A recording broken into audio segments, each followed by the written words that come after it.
to continue to be loyal to your heads of states. I urge you to continue to be loyal to ECOWAS directives and to give effect that the days that coup d'etats enjoy the support of our people are over. I can tell you confidently, that these ECOWAS standby force troops are ready to take on all comers. We have exclusive details from the ECOWAS Chiefs of Defense Staff meeting here in Accra. President Ahmed Bola Tinubu of Nigeria also dispatched the former head of state, General Abdul Salami Abubakar, with the Sultan of Sokoto to go also and talk to them. They confined them to the airport. So these guys are making up, justifications for their coup as they go along. And they will soon run out of excuses. You want to stay with us for all that, plus we'll also hear from a security analyst assessing the decision by ECOWAS.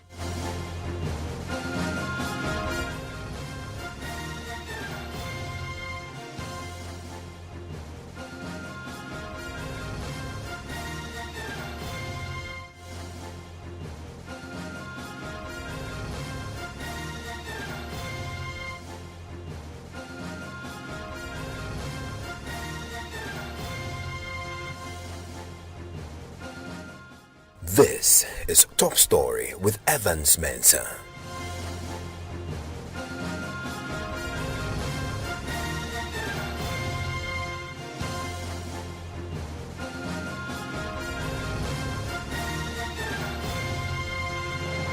Top Story is always brought to you by Vodafone. Now, Ghanaian troops are tonight ready to carry out the orders of President Akufo-Addo and ECOWAS to deploy on short notice into Niger as part of a sub-regional force to restore constitutional order.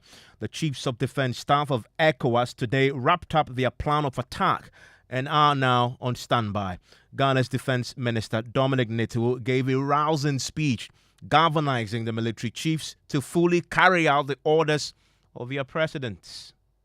If presidential guards in Guinea and Niger, I will use the word take hostage their president, nobody, and let me repeat, nobody in West Africa is safe. That is why I urge you to continue to be loyal to your heads of states. I urge you to continue to be loyal to ECOWAS directives and to give effect that the days that coup d'etats enjoy the support of our people are over. Yes, in democracy, people will agree to disagree. But the vast majority of our people, the vast majority of our people in West Africa do not want to be under the difficulties that we are facing today. You have the right, as men in uniform, to ask your governments for what you will need to be able to defend your nations. You have the right to ask your governments to give you the tools to defend the territorial integrities of your nations, to ensure that your nations remain peaceful.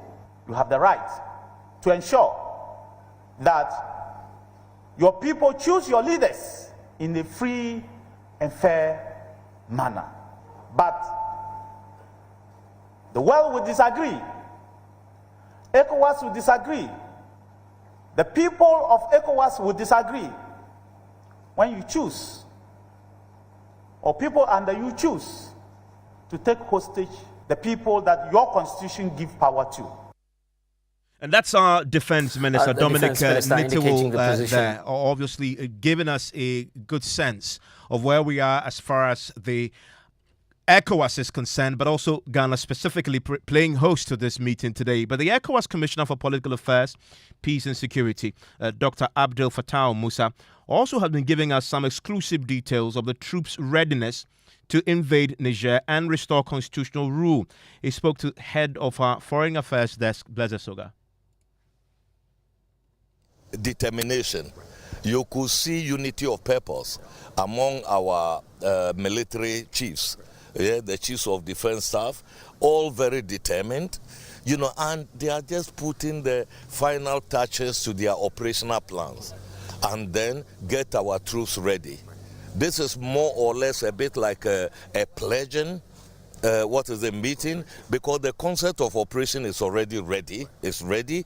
All the factors have been taken into account. What are the potential obstacles? How to overcome them? All these were taken into account in the planning session. Right. So this meeting is just to, refine what we have while preparing for possible intervention. And my interaction with the chiefs of defense staff, of course, of all the member states that are here, was that they are all determined. Determined to go, and the question is when?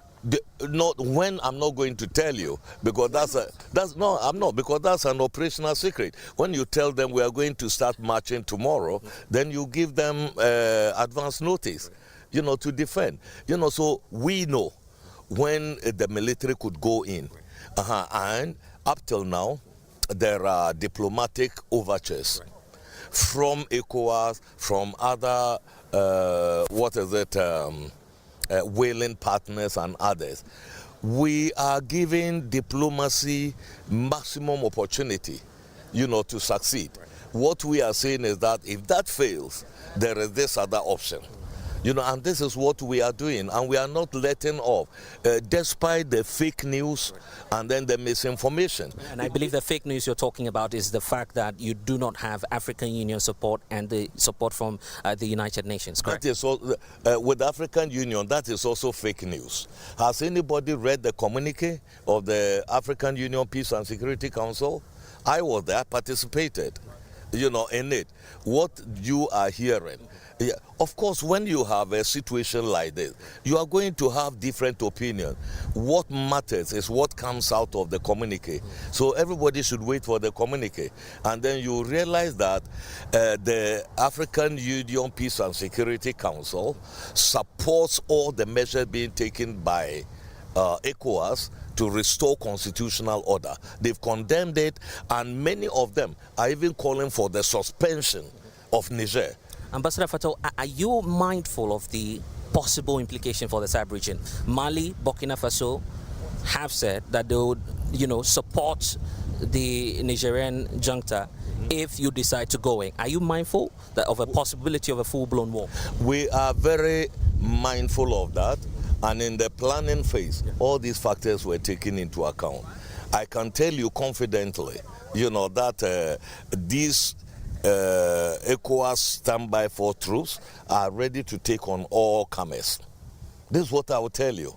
And that the threats or whatever by Burkina Faso, Mali have all been taken on board. So finally, what message do you have for the people of Ghana, some who are anxious that the region may be destabilized? Yeah, look, fellow Ghanaians, I am a Ghanaian myself, right? So this is it. You see, we are talking about if we don't go in, if they refuse dialogue, what I would say to fellow Ghanaians is that the situation there will be worse than it is currently. There are already internal fissures that we are picking up. Well, Blessed Soga, who did that interview, just joined me in the studio. Blessed, does this mean dialogue is now off the table?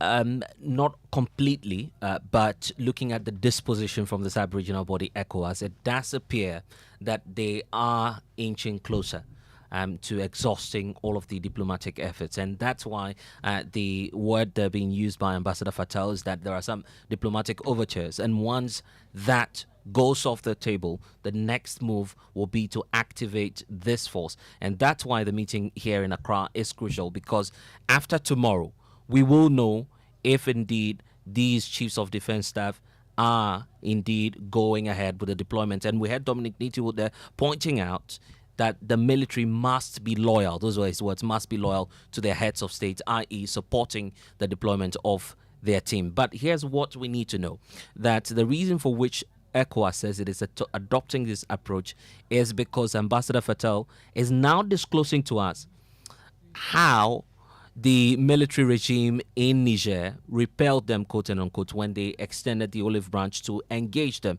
He says he was part of the African Union United Nations mission that went into Niger. And when they got into the Republic of Niger, the Nigerian force declined to engage them and restricted them only to the airport. So any movement out of the airport will be deemed as a threat. And that's why they were repelled, and the reason for which we are here today. Who is closing the door? Probably, it could be ECOWAS. No, it is them. Listen, just a few days back, we were planning ECOWAS AU UN mission to go and meet them. They shut the door on us, saying they are not ready to receive the mission. You're setting about that report. Which one? That they shut their doors, because the word you used in your communique was that you were repelled. The mission was repelled. Exactly. Is that the true account of what? That's the true account. We were going, and they said they were not ready to receive us. Part of this mission. I was part of it. Secondly, before even then, the chair of the ECOWAS authority, President Ahmed Bola Tinubu of Nigeria, also dispatched the former head of state, General Abdul Salam Abu Bakar, with the Sultan of Sokoto to go also and talk to them. They confined them to the airport. They confined them to the airport. They didn't allow them, citing so-called explosive security situation in town, which is all false. All right. So we have been extending the hand of dialogue, to them. They are rejecting it. Okay, recently they've said they are ready to talk. They say they are ready to talk, and then the next day they charge President Bazoum, who has been under their, confinement as a hostage, charging him with a high treason. Somebody that you've arrested, kept, in detention for how many weeks, is now that you are finding high treason against him. So these guys are making up, justifications for their coup as they go along. And they will soon run out of excuses. But then the key question remains, Blessed, whether ECOWAS can afford this. Can Ghana afford this? We got a picture of this, of what this might cost us. When $2.3 billion US. A lot. I mean, that is if you have the 500,000, permanent standby force, and then there is also the forces on demand option, which is what they're deploying, costing $360 million, $30 million a month, $7.5 million a week, over $1 million a day. The question has been asked: who is going to fund this? There's a suggestion that foreign interests, France, US, and other European countries are urging us to go, and they want to put in money. Is that ECOWAS true? is denying that claim. They claim that this exercise is fully being sponsored and supported by the SAB regional body. And Ambassador Fattah continues to point out that those who are pushing the anti-West sentiment are rather the ones stoking the tension by drawing in superpowers such as the Wagner Group, which works one way or the other with the Russian government. There is a lot of fake news, around, right? This is like ECOWAS is being used. Did France or the US or anybody script our protocols for us? Do we have the capacity to go in fully? We have the capacity to go in. That's number one. Number two, what baffles me is that those who are talking about ECOWAS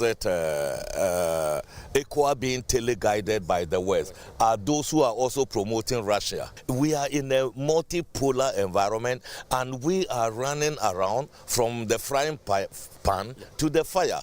Leave the Americans, leave the French, now the Russians are the saviors. They're not receiving funds from the West, from the French or anything? We are not receiving nothing, zero. We are not receiving anything. The heads of state have said we are going into Niger, if need be, with our own resources. Well, there's a final meeting tomorrow. Exactly. What are we to expect? So after the meeting, just as we understand, this is a more or less a dedication meeting, just to reaffirm the fact that they will be going in, but we'll get to know about the fine details. Because of security reasons, the timelines will not necessarily be disclosed, but we will, at the end of the day, get a sense of the level of readiness for ECOWAS to go into the Republic of Niger. And Joy News definitely will be there to bring some updates. Let's bring in the ranking member on the Foreign Affairs Committee in Parliament, Samuel Kuduta Blakwa, who's joining me right now. You know, their position on this matter is that they're opposed to any form of military intervention. I also want to bring in right now Colonel Festus Abwaji, who is author, conflict and security analyst, also consultant on UN-AU joint planning for AU peace support operations.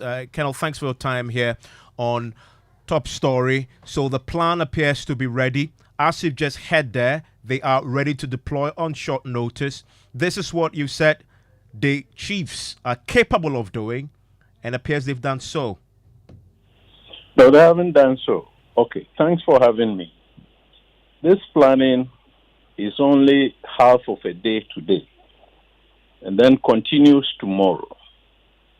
See, what Ambassador Fattah said in his address and media intervention is that they have the concept. They are now going to plan. So you now need to marry the plan, the structure of the force in detail, because they are now accepting or confirming pledges from member states. Then you have a force structure. So you have the capabilities, you have the numbers. Then you work out the budget. You see, it is only then that you know the actual cost. Before the plan is finalized, everything else is maybe a guesstimate. So that's one point of the what do you call it, the argument. But I'm also trying to suggest that, granted that ECOWAS has deliberately chosen the strategy of strategic ambiguity, it does appear that it is leaning too much towards the other end of the use of force. You see, so in clear terms, in conflict resolution terms, ECOWAS has taken a position. Then the CNSP, the National Council for Safeguarding the Homeland, has also taken a position. What is happening now is that there is a stalemate. You see, then we come to the question of Western or other support. I would have wished, because from where I am, ECOWAS has a peace fund. Now, we as citizens of ECOWAS need to know how much we have generated in the peace fund. The peace fund is structured into 3 windows. Window 1, window 2, window 3. It's only window 3 that is used for this kind of intervention. How much do we have in it? And are we going to now behave like the Ashantis and say that we are going to war? All member states must now be levied an extra contribution to support this war effort. You know, so far there are a few or some things that are not clear, and that opacity is not helping the discourse. I mean, how much is this operation going to cost ECOWAS? So where is the money going to come from? Because if you say that the leaders say if need be, what does that need be mean? Your analysis concludes that we aren't at least ready as far as the planning is concerned. So how much do you read into the pronouncements today by Dominic Netiwa, Defense Minister, and Abdul Fattah himself when they say we are ready? And of course, they won't tell you when, but we are ready. How much are you reading into that? They're using the words ready, but your analysis suggests that in terms of actual planning and getting the point of deployment, we are far off. Evans, going by the Oxford Dictionary definition of ready, we are not ready. You see, technically, procedurally, after this meeting, there has to be an agreement that is called contribution agreement. So all the member states who are now going to provide X, Y, Z times whatever, we need to sign an agreement with ECOWAS. For ECOWAS to commit to say that, I'm going to pay you upfront, or pay the ECOWAS standby force mechanism. This intervention, let's say, is scenario 4, scenario 5. Scenario 4 is a complex peace operation. In fact, this one is an enforcement action. The Chapter 7 one that he discounted That is where it falls. Scenario 6 will be that scenario which is like Rwanda's genocide. That is not what we are having here. Because not a single person has died in Niger. So we are squarely within scenario 5. That requires that the troops must be ready in 90 days. You see what I mean? And that each contributing country will support its contribution for the 90 days. And then ECOWAS will reinvest. So all said and done, ECOWAS must tell us, look, we've come so far into this democratization enterprise. We need to know how much it is going to cost us and where the money is going to come from. Otherwise, then we'll work with the conspiracy theory.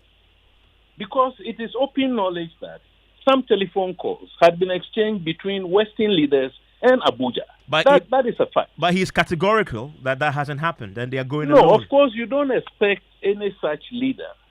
And senior as he is, the Commissioner for Political Affairs, Peace and Security at the ECOWAS Commission, we don't expect him to come and say that so-and-so leader, so-and-so whatever, called so-and-so leader in ECOWAS. We don't expect that.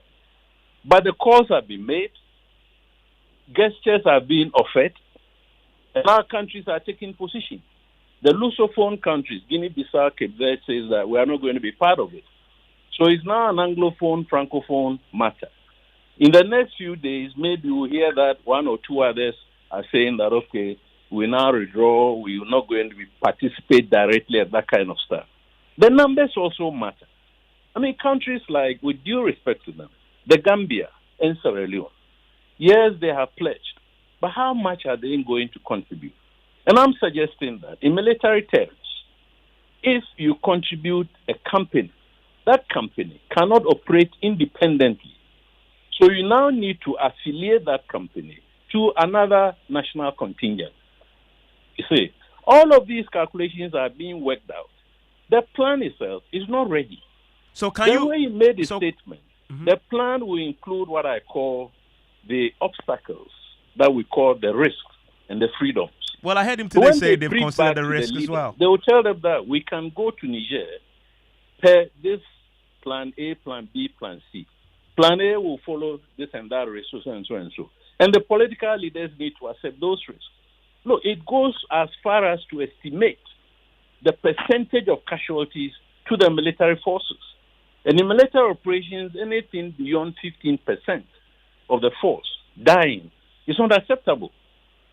So let's put politics aside and let's now come to the nitty-gritty of how such campaigns are planned. I mean, can you put this down? I want to talk. Yeah, can you put this down to saber rattling? Well, then we need to go back to the point that Ambassador Fattah has made that I agree with him. The point of the strategic ambiguity. But you see, in strategic ambiguity terms, when you sound too jingoistic, then you are trying to cloud out, the other end, which, revolves around diplomacy. You see, and already we all accept that. ECOWAS modeled that from the word go. But he disagrees. It gives it gives us an insight into what happened when they attempted to negotiate. I mean, there's revelation today that they actually got into Niger and they were, for lack of a better expression, restricted or detained on the tarmac and not allowed into town with the excuse that there is an intense security operation happening and they had to fly back. He says that is the real reason why the diplomacy hasn't moved along. No, that is where the challenge is. Normatively and in practical terms, you cannot say that you have wanted to talk to somebody for a period of 2 weeks. The person has not given you, received you, accepted you, and therefore that is the end of diplomacy. I don't think that we can work with those timelines. So that argument that we have tried, Niger has not accepted. Look, didn't the clergy from Nigeria go to convey ECOWAS's message? Didn't the Prime Minister, of Niger, acting as a track one actor, track one is government official, respond to the visit by the Chadian president, Déby, So negotiations are going on. The fact that you have not achieved what your desires are, i.e. the release of Bazoum and his restoration or reinstallation to office, doesn't mean diplomacy has not worked. You may say that it is facing challenges, and then that one will be acceptable. You see. But to me, that is not even the biggest argument. I listened to him very carefully when he spoke at Birmingham. That value of ECOWAS, accession to political power through unconstitutional means. I've been pointing out, and I'm taking pains to point out, that this intervention is not a good cause. It's not a just cause.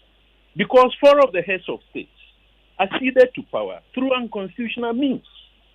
So 4 non-democrats who violated their own constitutions and violated ECOWAS's core fundamental values and principles cannot turn around and say that they are going to Niger to restore democracy.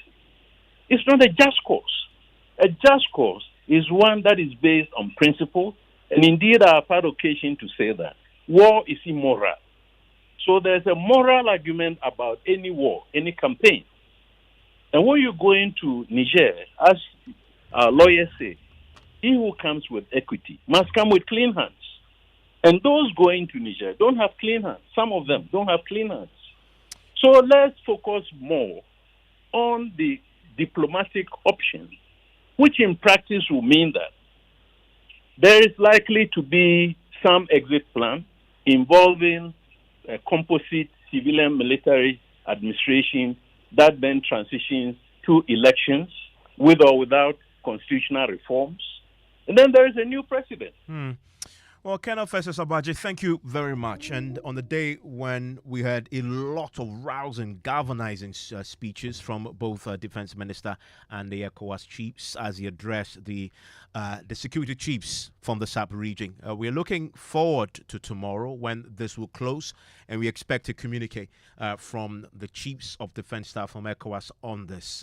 Each day takes us closer to the brink of an invasion, or as we've heard from the Junta Alliance, Burkina Faso, Mali, coming together to issue a statement, what they say to be a declaration of war on those 3 countries, including Niger. We watch this very, very closely and bring you the updates as and when we get it. Kenneth versus Abaji, thank you very much. And I want to hear from you, 055-1111-997. Do you support any military intervention in Niger involving Ghanaian troops? Let me hear from you. News Night in a minute. Get up to 20% of your money back before. Make I tell you about Vodafone's demo promo. See, anytime you recharge a demo, you get up to 20%, whether it be short code or your Vodafone cash wallet, or you use credit transfer to your number or someone else. And now you be high tech, so you use my Vodafone app or any payment app. However you do, Vodafone go send you up to 20% cash back into your Vodafone cash account. We'll reload it, but then you enter. Top up your airtime with 5 Ghana CD or more in Vodafone's demo promo. And receive 20% of your money back straight into your Vodafone cash wallet. Recharge and cash out in the Vodafone demo promotion. Vodafone, further together. Go for gold and bet risk-free on the new season with Betway. Use the golden booking code found on the Betway site to bet on selected match weeks from 11th August to 3rd September and get 100% back as a free bet on any losses. You always get more with Betway. Regulated by the Gaming Commission of Ghana. No under 18. Terms and conditions apply. Betway. Bet your way.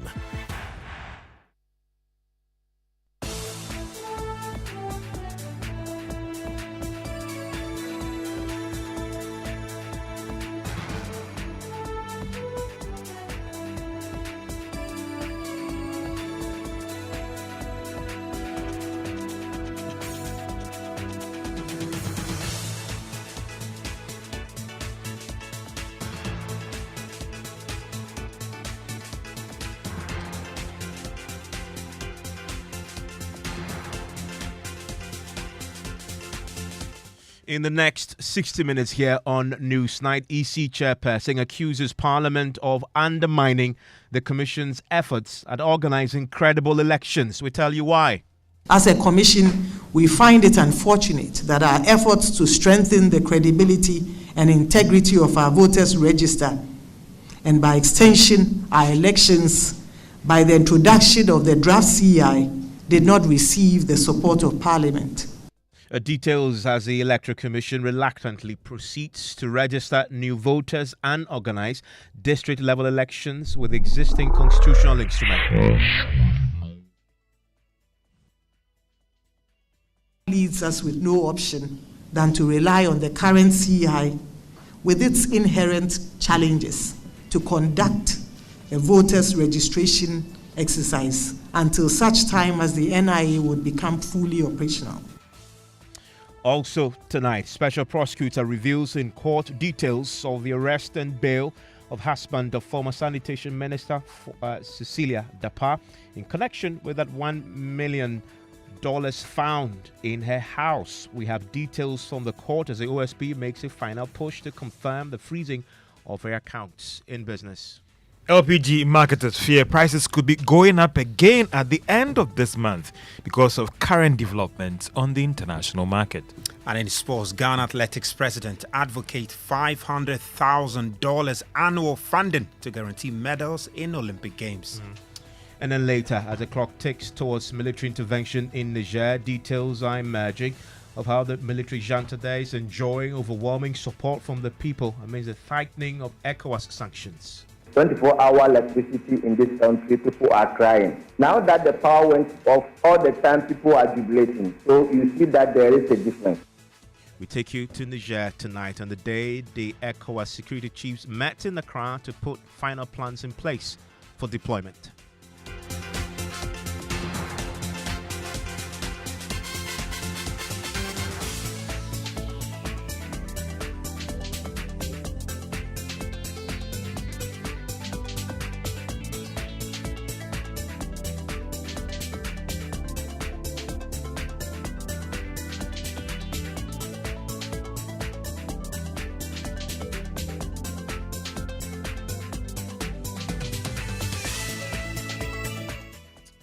Well, tonight the Electoral Commission says Parliament is undermining its efforts at having a credible voters register to organise national elections. For more than a year, the Electoral Commission has failed to convince MPs to approve a new constitutional instrument which outlaws the use of the guarantor system to register a voter.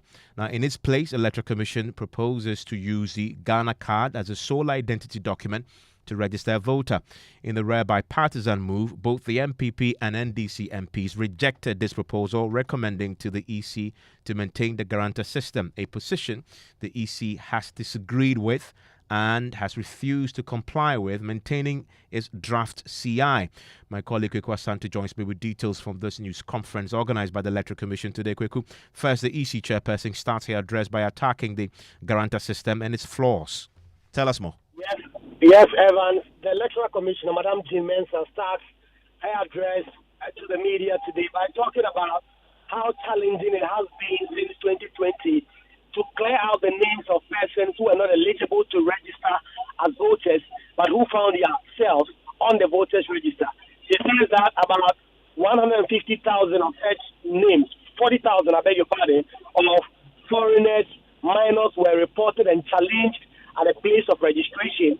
The EC had to go through a torturous process to be able to delete the names of about 15,000 of such persons.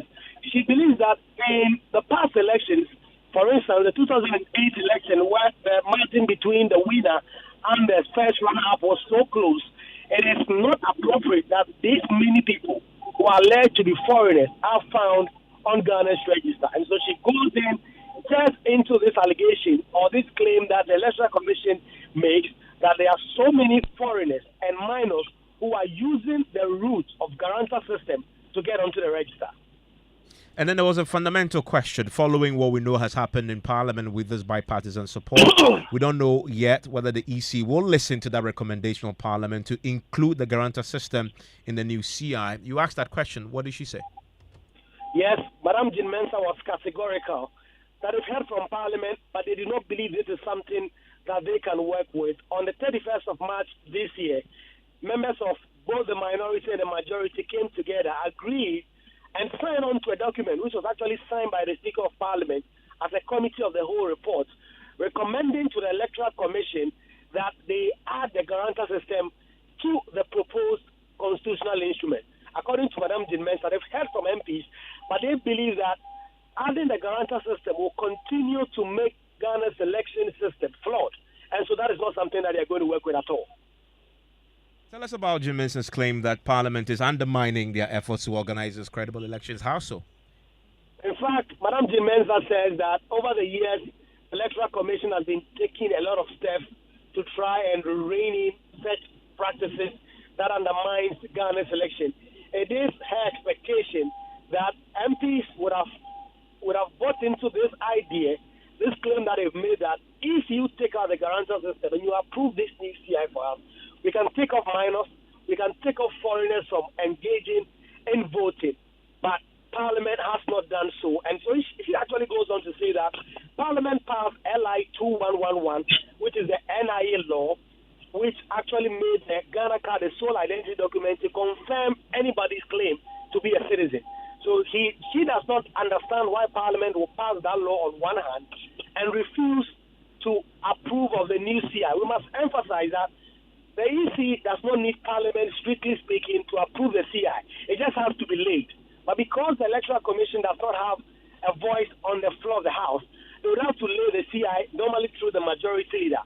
And this is the majority leader that has come into an agreement with the minority that the EC must add that guarantor system. That is why the whole of last meeting, Parliament simply did not consider the matter at all. The EC says it will not do that, but it expects that when Parliament reconvenes in October, they will come together and then approve this CI by allowing it to be laid. But from the indication we have gotten so far from MPs, the coalition is holding. MPs on both sides believe that that should not happen. And until the majority renege on that promise that it made with the minority side to not allow the EC lay this CI, then the Electoral Commission would have to find other means to get that CI laid on the floor. And Kweku, we need to learn a bit more also about the modalities that the EC says you're putting in place for this limited voters registration exercise. In the absence of the CI backing, they are resolved to use the Ghana card. But you need to just listen to Jean Mensah's explanations why they believe this is the best approach and the Parliament must simply get on board. It's a commission that is determined to conduct credible, transparent, fair and peaceful elections. We were keen to establish and uphold the integrity of the foundational document, which is the voters' register. Hence, our proposal to use the Ghana card as the sole document for identification of a person's citizenship, as well as age. Our experience from the 2020 registration exercise, ladies and gentlemen, showed that several minors and foreigners using the window of the guarantor system found their way onto our roll. To rid the register of minors and foreigners in 2020, the Electoral Commission established the district registration review committees, which worked for several weeks to delete the names of minors and foreigners from the register. It took substantial time and effort to expunge the names of illegal persons from our roll. During the registration, some 40,000 minors and foreigners were challenged, and we managed to expunge some 15,000 minors and foreigners from the register. This number is one too many, considering that in a time past, we elected a president with less than 40,000 votes between the first and second runners-up. In our view, this should not be countenanced or tolerated by any quarters, as it has the potential of undermining the credibility of our elections. The question we asked ourselves is, why should we continue to use the guarantor system, which opens the door to corrupt and illegal practices and undermines the credibility of our register some 30 years after it was first introduced, and especially now when nearly 18 million Ghanaians above the age of 15 years have the Ghana card. Kweku, nonetheless, they have to go ahead with the limited registration exercise. And we understand the guarantor system will be in full operation when they do so. They spelled out the modalities for this. Tell us. Yes, Evan, starting from the 12th of September up till the 2nd of October, the Electoral Commission, which has not actually registered any new voters since 2020 because we were waiting for this new CI to go through, has been forced now to do this registration again using the old CI, which allows the guarantor system. The old rules still exist. You have to be 18 years, you must be Ghanaian, you must be resident in where you want to vote. Some of the requirements that the Constitution spells out. But Madam Jean Mensah has a warning to people who use the guarantor system. He says, you cannot guarantee for more than 10 persons. If you do so, the Electoral Commission will come after you with the full force of law. They will ensure that you are prosecuted. But despite the challenges to the guarantor system, the existing law allows it. And so from 12th of October, in all district offices of the Electoral Commission, 267 of them across the country, voters or persons who have turned 18 since 2020, the last time there was a voter registration exercise, can turn up at this registration exercise. Mind you, we put a question to the EC chairperson. The minority and the NDC have been insisting that they want the registration done at the local level, at the polling station level. The Electoral Commission says, well, that is not something they can do. They have that conversation, but they believe that all persons can turn up at the voters, at the EC district offices across the country, Monday to Sunday, between 12 of September and 2nd October, which is a Tuesday. So they believe that they have put in place enough mechanism, including on and offline registration at these district offices, to allow that to happen. So that has to do with the leg of the voter registration. Secondly, the district level election, which we expected to happen sometime in October, which have been postponed, there's been much clarity on when it's going to happen. The ECR. We appear to have lost him there, unfortunately. We'll get that clarity for you when that will happen as far as the district level elections. So when it's time, you can show up in your numbers for that particular elections. I want to bring in Mustafa Gbande. He's a Deputy General Secretary of the NDC. Evans Nemako is a Director of Research and Elections with the governing New Patriotic Party. Evans, let me start with you. Do you share the EC's concern there that Parliament is undermining its efforts to organize credible elections by making it impossible for them to get the CI they need to make the Ghana card the sole document for registering a voter? Well, thank you, Evans, for having me, and good evening to your listeners. I think for us as New Patriotic Party, our position on EC's getting a CI that will ensure that we have credible voter register is supported.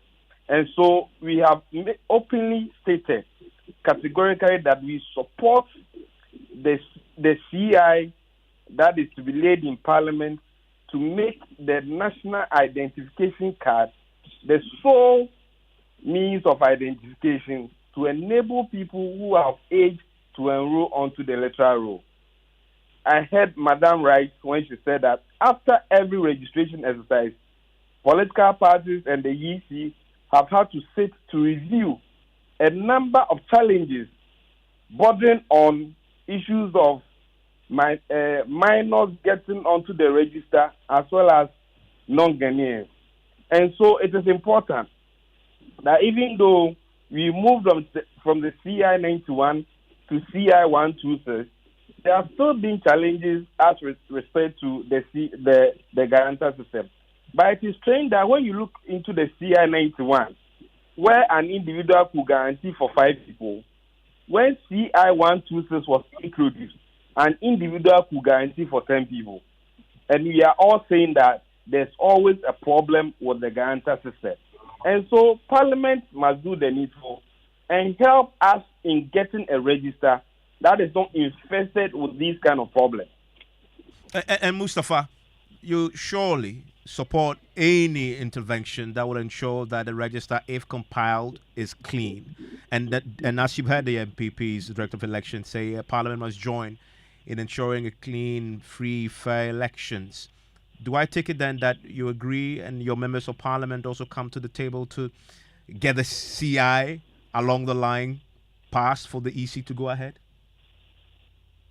Thank you very much, Evans, and good evening to our cherished listeners.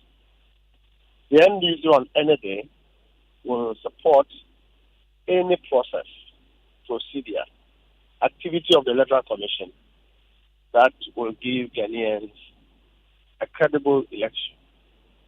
But the current position of the Electoral Commission is intellectually ignorant and an uninformed position because even the existing Ghana card system was acquired through a guarantor system. So if she's suggesting that the guarantor system is the only way through which minors are on our register, and for that matter, she's seeking to remove the guarantor system, does that invalidate the thousands and millions of the existing Ghana cards? Wait.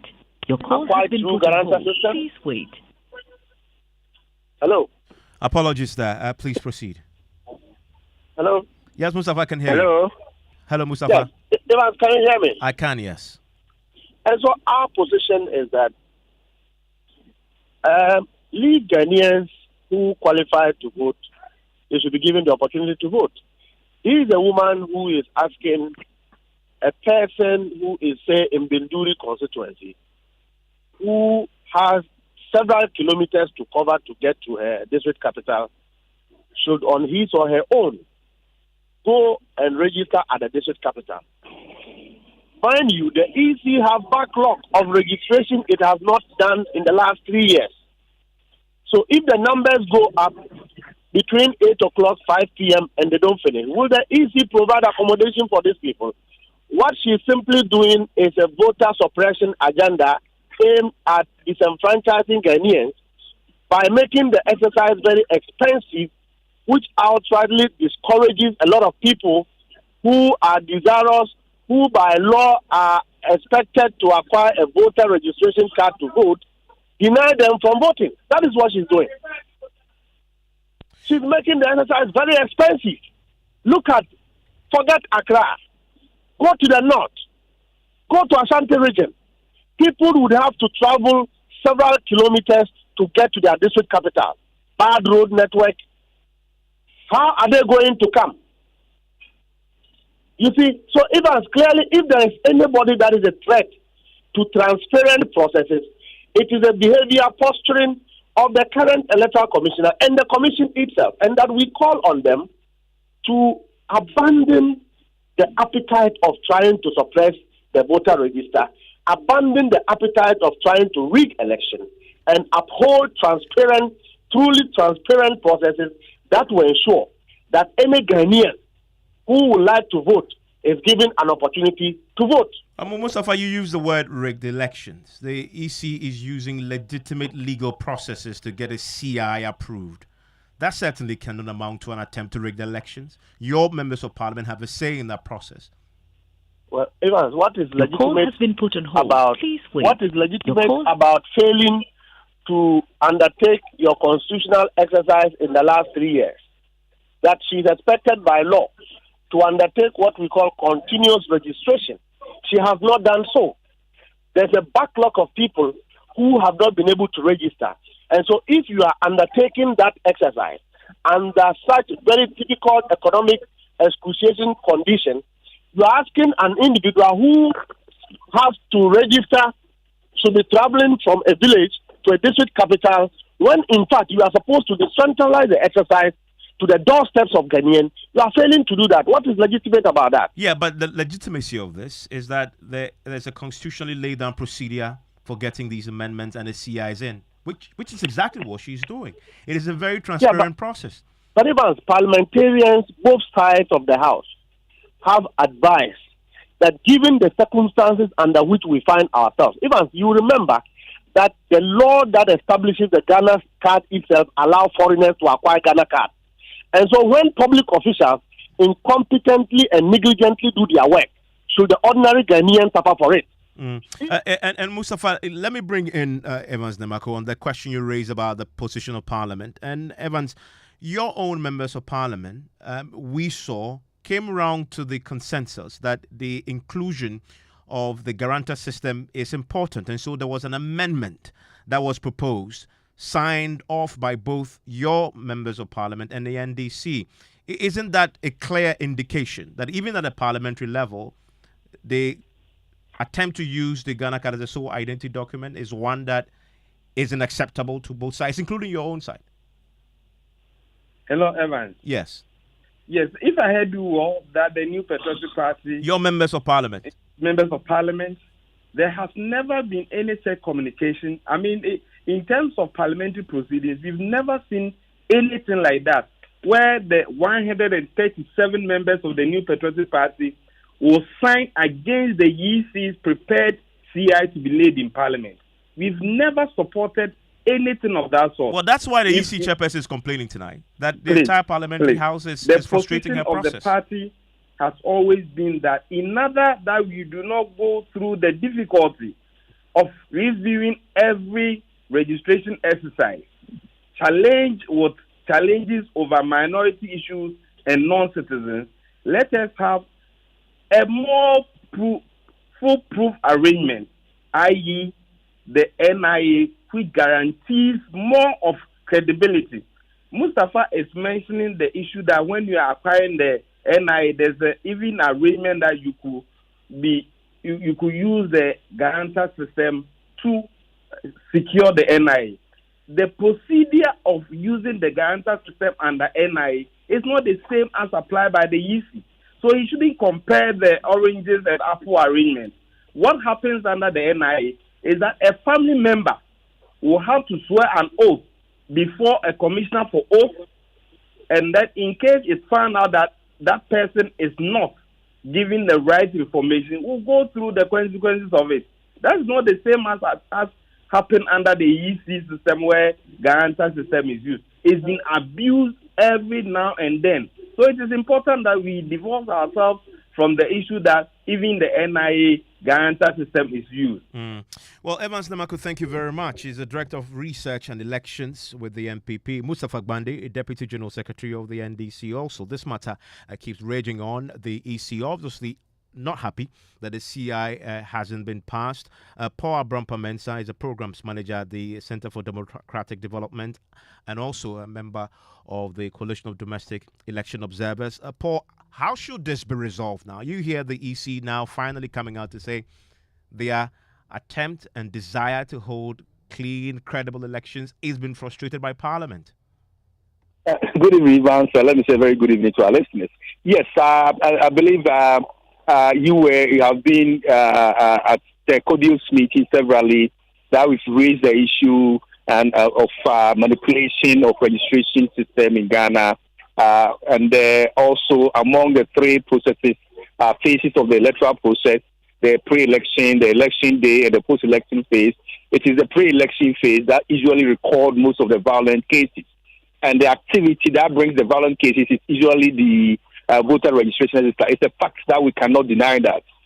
So among most of our post-election reviews, the recommendations have been, how do we have a system that will reduce the violent cases associated with voter registration?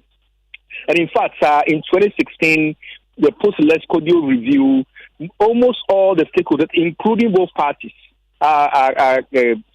proposed the use of a card that will guarantee that people cannot manipulate the system. So the NIA card came to fall.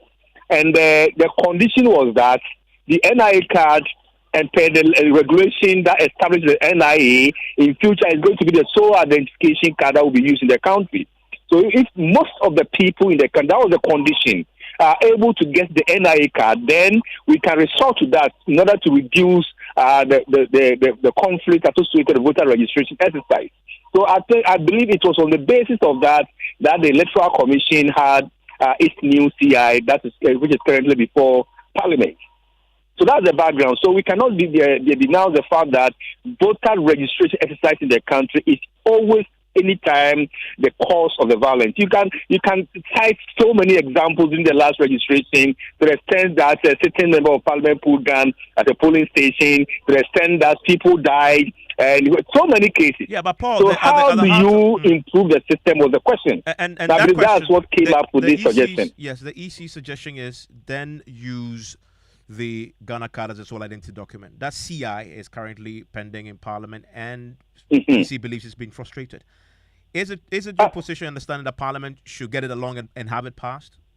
I don't think the Parliament is frustrating the Electoral Commission. If you follow the news, the last time the NIA boss and the Electoral Commission itself was summoned before Parliament, the agreement was that the NIA was stuck. It had no resources to do the mass registration that could afford most people to get a card in order to aid their registration to vote. And therefore, there was a promise that the NIA was going to be giving some resources so that it can embark on nationwide registration exercise, and which will aid for the people to get a card to register. Because this has not happened, it's natural that we go back to the CI so that we do not disenfranchise people. So I don't think Parliament is disenfranchising people, or Parliament is thwarting the effort of the Electoral Commission. I think Parliament is performing its duty of representation, making sure that their people have the opportunity to register as voters and to vote. Thank you very much, Paula Brampa. Mensa is a programs manager at the Center for Democratic Development Ghana and a member of the Coalition of Domestic Election Observers. Now, the special prosecutor today revealed in court details of the arrest and bail of the husband of former Sanitation Minister Cecilia Benadapa in connection with the $1 million allegedly stolen from her home. Now, the OSP is in court to confirm the freezing of Madam Dapa's account and the seizure of properties found in her house, with the OSP suspects to be tainted. Now, Cecilia Dapa has refuted claims that the property found in her home and in her bank account are tainted properties. She says the office of the special prosecutor is in breach of its own law, and that the OSP is merely seeking to perpetrate an arbitrary exercise based on nothing more than suspicion. Kujo Nyako was in court for us and is here with more. Kujo, so when did this arrest of the husband take place? Do we know? Well, so Evans, this matter came in court when a question was posed on why the OSP arrested only Madam Cecilia Dapa, when in fact the monies were found in the matrimonial home of the former minister and the husband. It was at this point that the OSP indicated that both husband and wife were placed under arrest and granted inquiry bail. And that was as far as this arrest matter came up in court. Indeed, this is the first time we have been made aware that the husband too was arrested. Okay, so the judge had to ask a question, yes. And a question that indeed many have also said. What has the lawyers of Cecilia been saying? Well, so lawyer for the former minister, Victoria Bath, opposed the application. She submitted that the application before the court has been brought in contravention of the very statutory provisions that the OSP purports to rely on in invoking the jurisdiction of the court. She indicated that the court's the fact that the sums of money were found in Madam Dapa's matrimonial home and is not enough ground to suspect or imply that those sums of money are tainted property. Likewise, she says there is no basis to suspect the monies in Madam Dapa's account are tainted property, especially when banks are routinely required on a daily basis to report suspicious transactions. And thus, the assertions that the OSP needs to freeze the account to facilitate investigations is unjustified, since every information he requires in the alleged suspicion of tainted property will be contained in the bank statement. For her, the application has been brought in flagrant breach of the OSP's own enabling legislation. And the OSP himself?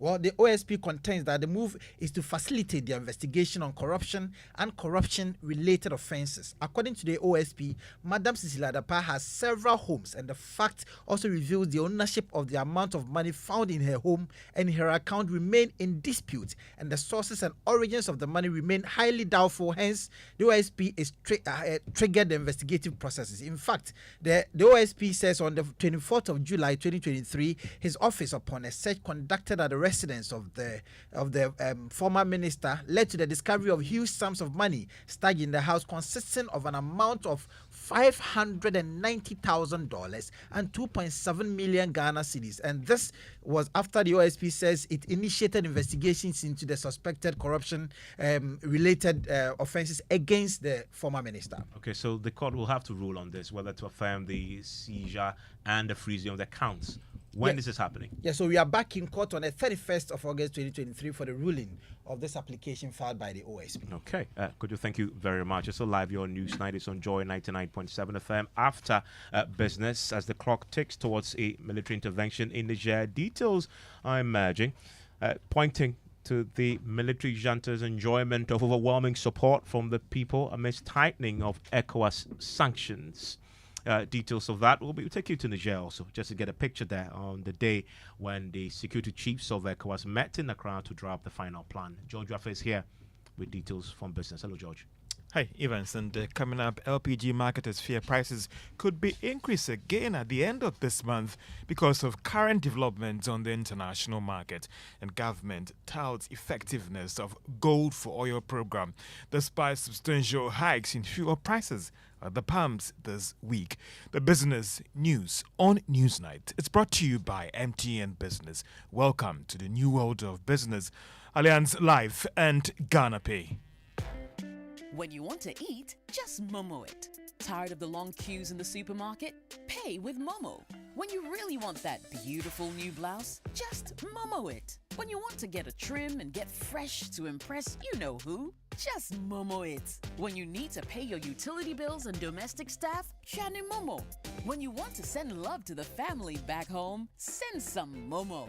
Join the millions of MTN Momo users all over Ghana and live life the brighter way. So just Momo it. MTN.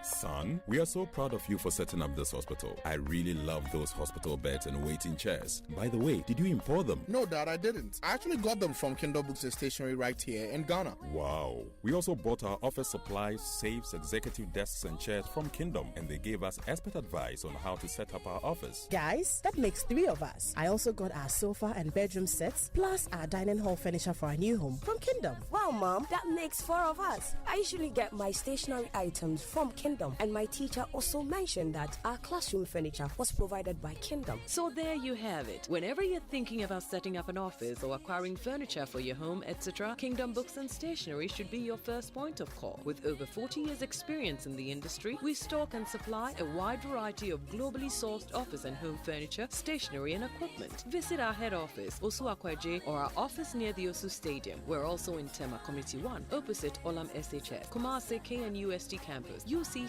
Cape Coast, and now at the Marina Mall, Airport City. Or call us 0302 764101, 764209, or 762792. Visit our website www.kingdomgh.com.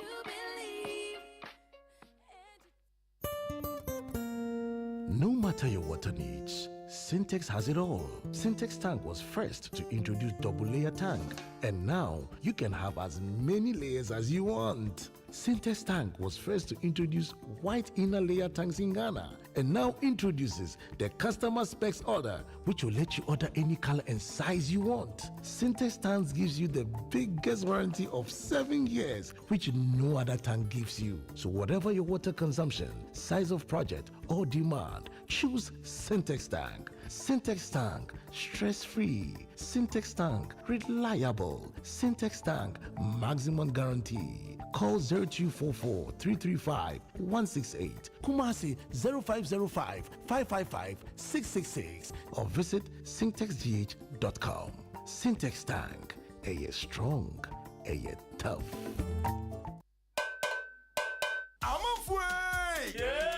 Media Sambisanda Moa. It's your Ratiano, Mumu, Panet, Vietnam, Podompe, Maniacono. Eh, Quabna. No, Mumu wants to be just Mali, Mariana there. Eh, and the crow. Complete Mirin and Bodom, so you super excellent ever. I didn't abandon the Braille. Who see it in a mobile, some man I want it. Sir, I need Nakujon, you super excellent Chaco. Nenny, dear, a mouse, when you're crazy, fit of that. No, what you ask you, my mother feel you. Kojo, sir. Yeah. Pepsodent Heba and a Pepsodent Charcoal. A baby, you're gonna natural. FDIJ Jadion Katuyatu. You're welcome back to Business on News Night. Now, LPG Market Association are warning that prices could go up again by the end of this month. It is coming out that the product witnessed one of the biggest jump compared to diesel and petrol during the first pricing window for this month. According to the association, their projection is based on the current developments on the world market. Gabriel Kumi is vice president of the association. Is already the price of finished product in the national market of LPG has already shot up by some 5%, which means that barring any positive outlook, the next window, which begins at the end of this month, on the 1st of September, we are likely to see another increment in the price of LPG, and that is quite bad for consumers, unfortunately. Vice President of the LPG Marketers Association, Gabriel Kumi. Government has maintained that the Gold for Oil program has indeed helped to keep fuel prices at low levels and stabilize the Ghana cedi. The assurance follows significant hike in the price of petroleum products at the pumps this week. Now, this has led to some question the effectiveness of the program to keep prices at the pumps at low levels. But Managing Director of the Bulk Oil Storage and Transport Company, H.E Papa Owusu Ankomah, however, admits that there are some limitations with the program. The Gold for Oil policy was a temporal measure that was put in place to deal with the inflationary pressures that befell on us from last year. The price build-up has two key components. One is the world market price, and the other one is the forex. The Gold for Oil, as you can all see, has addressed the forex issue. But if the world market price keeps going up, there's not much Gold for Oil can do about that. So I think that if you look at the world market prices today, it was almost the same as what it was in November last year when petroleum prices was at 23 cedis. But as you can see, petroleum prices are still at almost 13 cedis. And that shows you that the Gold for Oil policy has really suppressed the inflationary pressures that would have arisen as compared to November this time. So the Gold for Oil policy is very relevant. It's still working. Know that it's a temporary measure to deal with this particular issue that Ghana in particular faces. H.E Papa Owusu Ankomah is the Managing Director of the Bulk Oil Storage and Transport Company BOST. Banking consultant Dr. Richmond Tuahene is backing calls for the operationalization of the Ghana Financial Stability Funding System. It should be done before the end of this year. The Ghana Association of Banks, in a recent report, maintained that the fund should take up soon to support the operations. Dr. Tuahene maintains that looking at the current challenges that the banks are going through, government cannot afford to delay on this fund. Most of them are operating on negative capital. And the difficulty in negative capital is that your correspondent bank in overseas, whereas you do international trade, they look at you before they can even give you a credit line, before they can even tell you that establish your LC through us to go to your suppliers. Because before the end of the year, then the auditors are going to do the calculations again, and then it will possibly go down. So that is the reason why I believe they need to operationalize it. If whatever amount they have got, I'm told they have 500 and the World Bank in September is giving us 250. Immediately we should operationalize this and allocate it to the especially the domestic or the indigenous banks, those who have no access to the market. Dr. Richmond Tuahene is a banking consultant. Deputy Minister of Trade, that is Stephen Amoah, is making a strong case for fintech companies in Ghana to remain efficient despite the current economic challenges. According to him, the influx of fintech companies in Ghana should aid in the facilitation of trade and also support local businesses to flourish. He spoke to Joy Business at the launch of a TASFAN Freedom account in Ghana.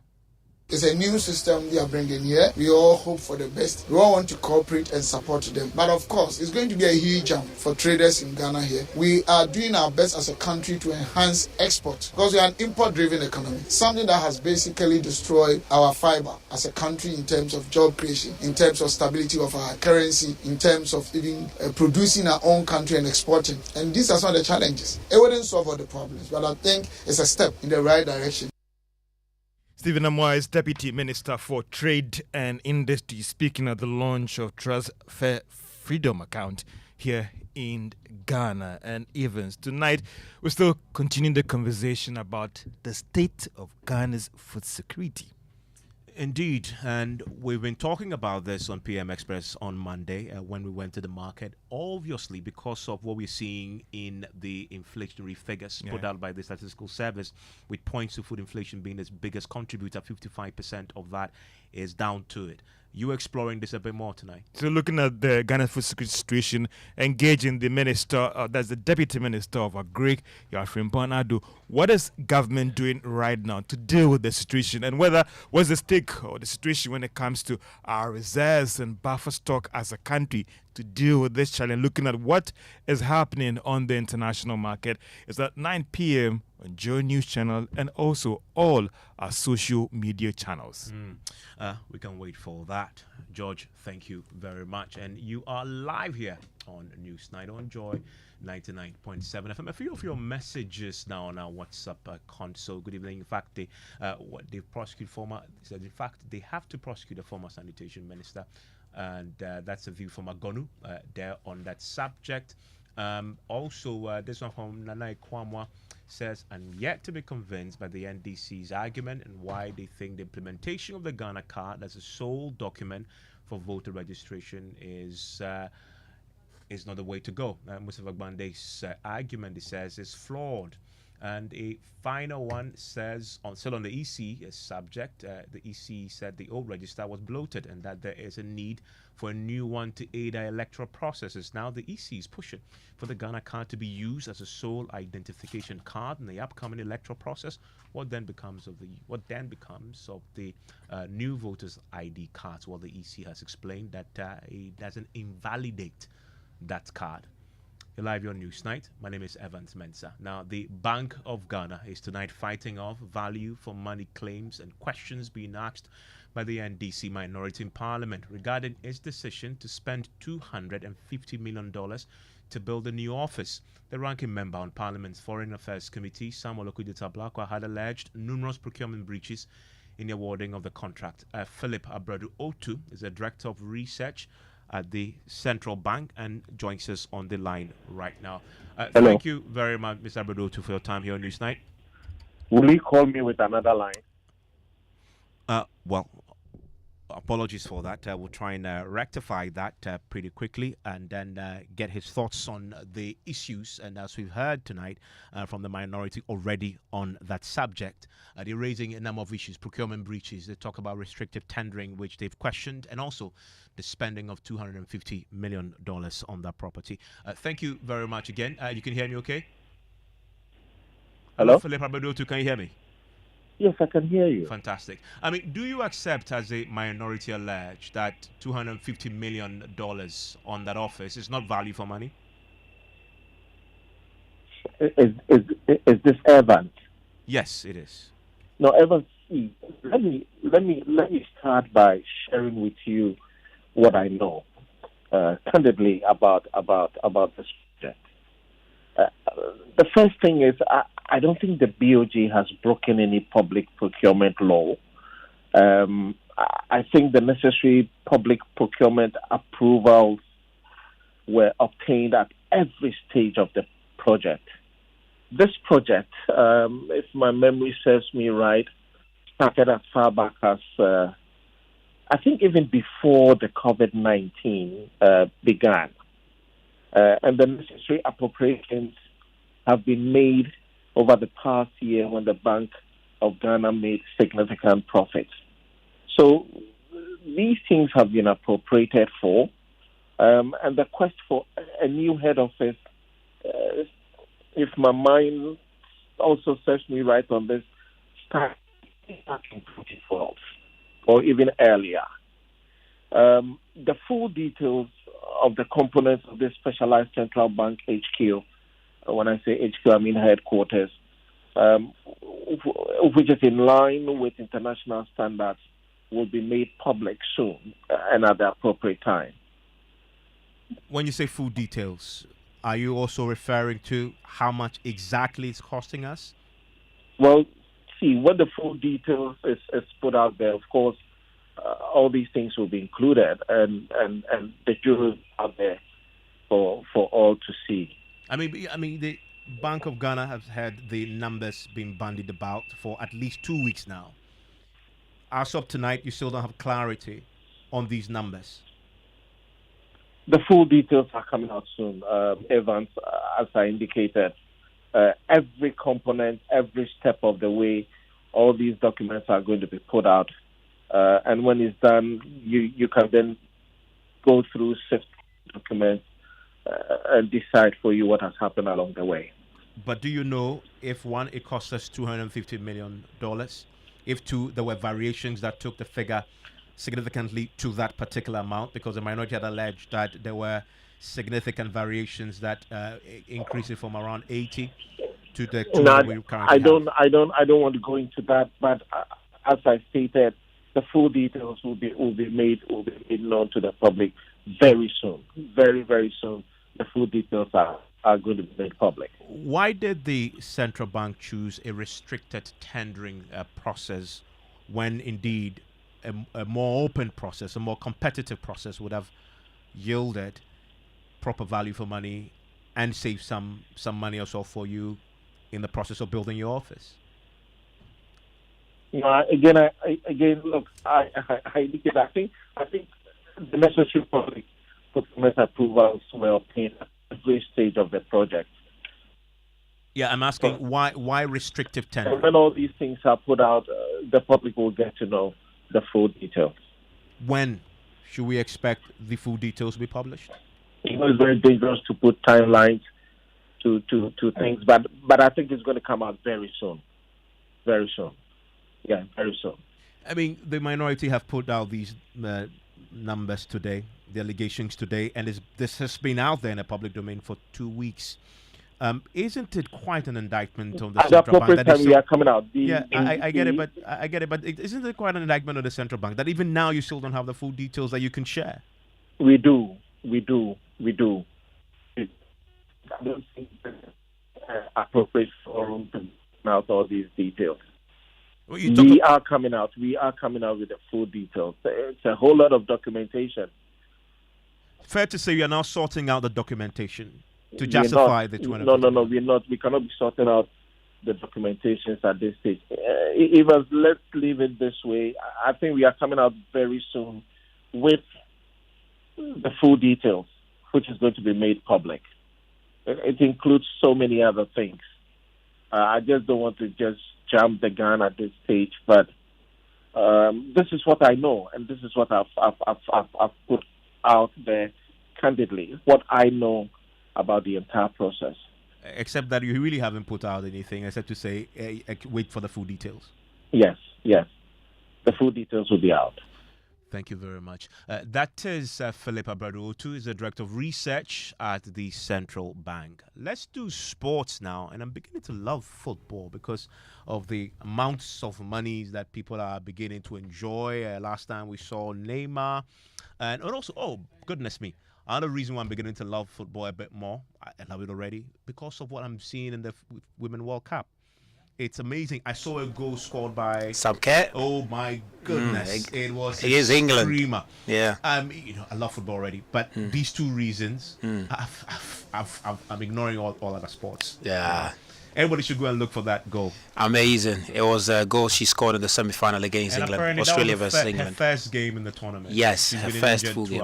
Absolutely. She's been injured throughout, and she couldn't get Australia to qualify for the finals, but they have a third place, bronze medal to fight for on Saturday against Sweden, who also were defeated by Spain 2-1 over there. So, England and Australia will be playing in the finals of that Women's World Cup on Sunday, and England will be looking to make an interesting history there. The first men's team the first national team to have both the men and the women winning the World Cup. So we'll wait to see if that will work out for them. But let's do some athletics now. And the president of Ghana Athletics, Bao Fuseni, is calling on government to increase funding for athletics to help guarantee medals for the country, especially in Olympic Games. Well, according to him, aside the development of infrastructure, if the state could make available some $500,000 a year for the athletes, it's possibly could guarantee some medal for the country. I have two sets of goals.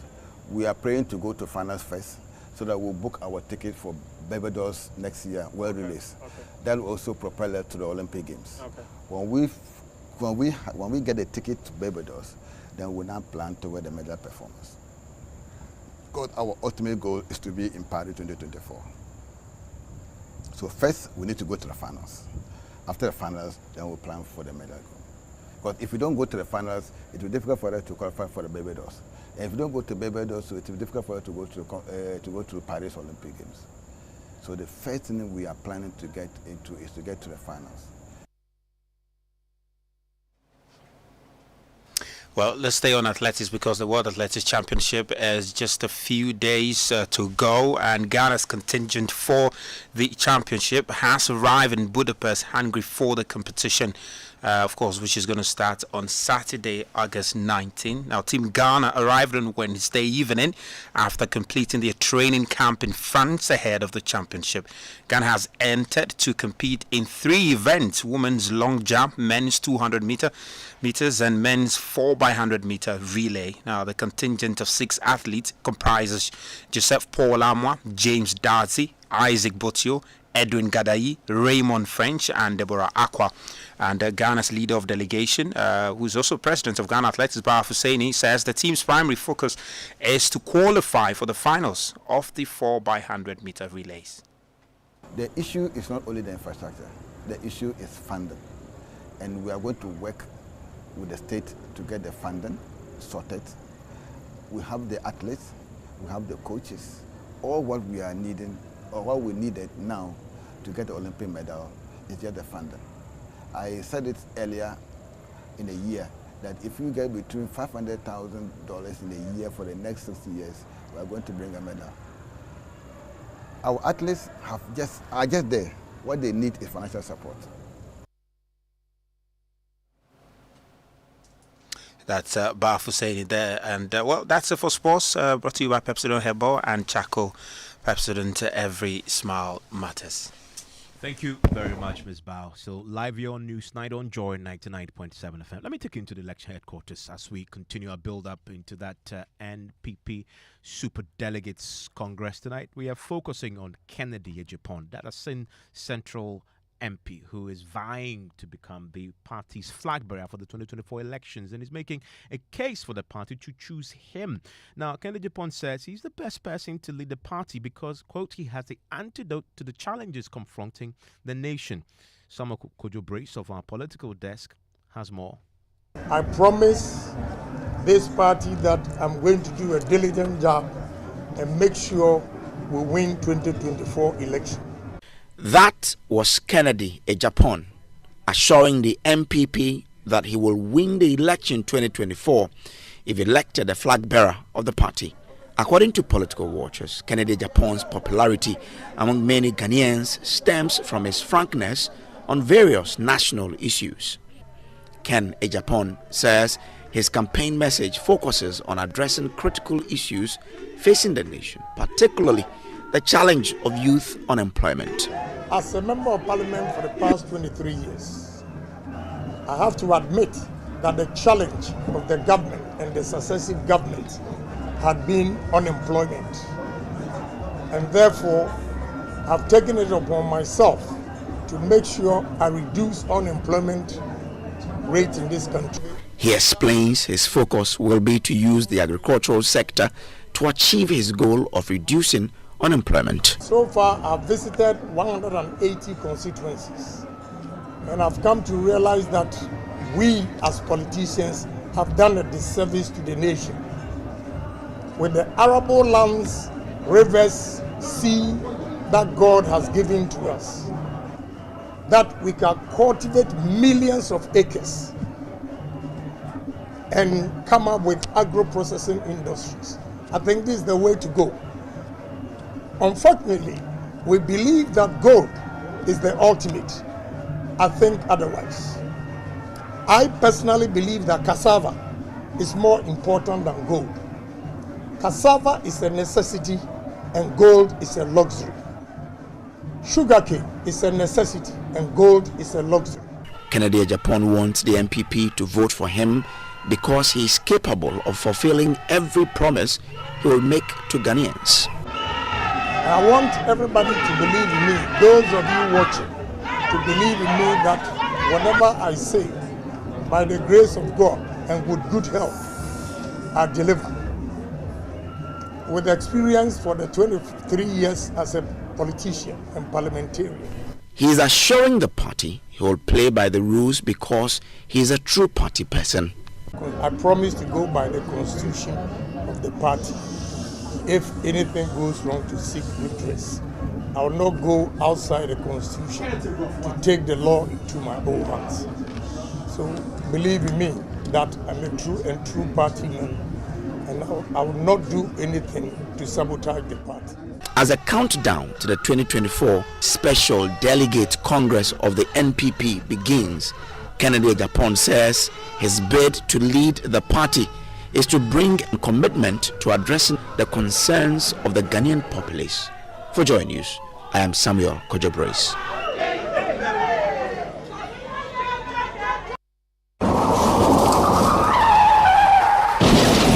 Safe driving saves lives. Drive safe. Let's get into Drive Safe now. The Ghana Police Service is automating all road traffic fines in an attempt to remove the human interface contributing to the reported cases of extortion of drivers by officers. Now, the technology-dubbed Traffic Tech GH will capture videos and pictures of drivers flouting road traffic regulations and send fines via SMS. Defaulters have 14 days allowable time to pay their fines or risk attracting a penalty of 1% each day afterwards. Now, Samuel Mbura was at the launch of this project and reports. COP Francis E. Doku, Director General of the Motor Traffic and Transport Department of the Ghana Police Service, emphasized that this initiative aims not only to instill discipline but also curtail alleged extortion cases involving officers. Digitization has come to stay, whether we like it or not. And once there is digitization, the issue of interface, human interface, is taken off.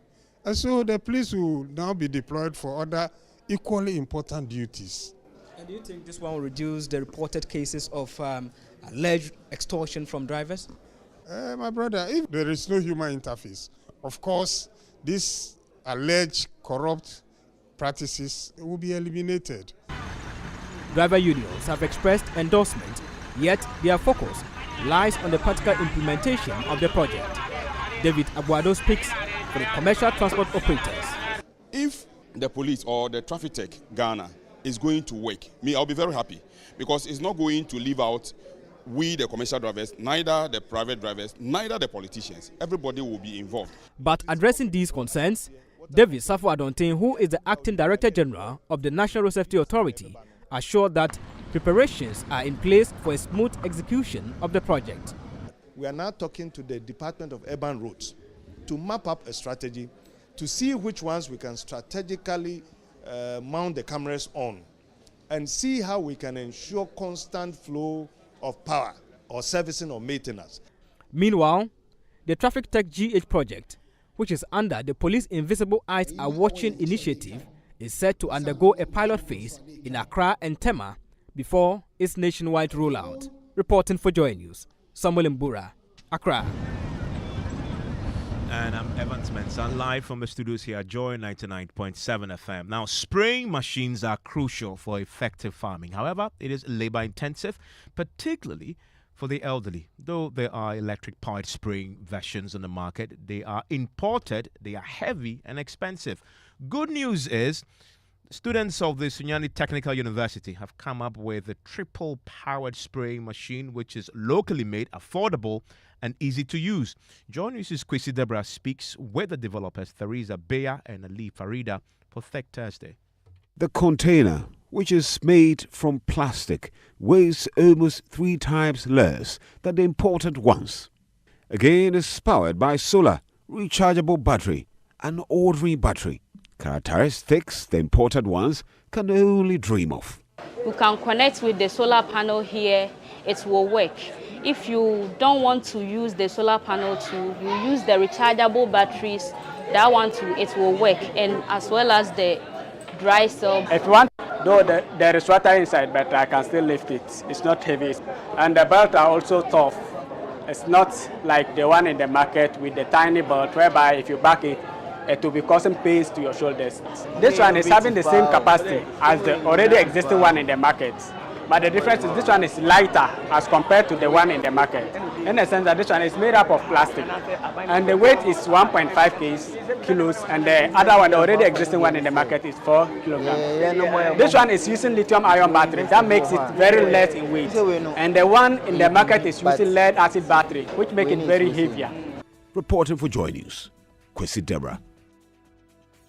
And Evans Mensah here, live from the studios of Joy 99.7 FM. And that's it for News Night tonight. But you want to stay with us because we have a conversation with you, between Lexis and Papa Owusu Ankomah. He did an interview some time back. It was a lovely interview. Many of you have asked that we played that back. And this was recorded in the UK. It is for Personality Profile up next.